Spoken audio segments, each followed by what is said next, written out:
بسم اللہ الرحمن الرحیم۔ السلام علیکم۔ سورۃ اخلاص پڑھنے کے فضائل۔ بسم اللہ الرحمن الرحیم۔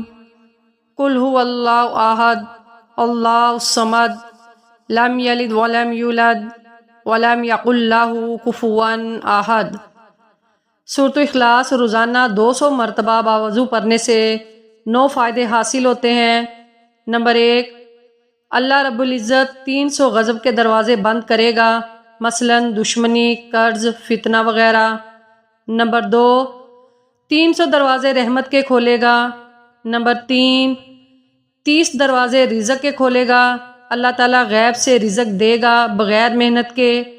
نمبر 4، اللہ پاک اپنے علم سے علم دے گا۔ نمبر 5، 36 مرتبہ قرآن پڑھنے کا ثواب ملے گا۔ نمبر 6، 50 سال کے گناہ معاف ہوں گے۔ نمبر 7، اللہ پاک جنت میں 20 بنگلے دے گا، یاقوت، مرجان، زمرد کے بنے ہوئے ہوں گے۔ ہر بنگلے کے 70,000 دروازے ہوں گے۔ 2000 رکعت نماز نفل پڑھنے کا ثواب ملے گا۔ نمبر 9، جب بھی مرے گا تو جنازے میں 1,10,000 فرشتے شریک ہوں گے۔ اللہ تعالیٰ ہم سب کو پڑھنے کی، عمل کرنے کی توفیق عطا فرمائے، آمین۔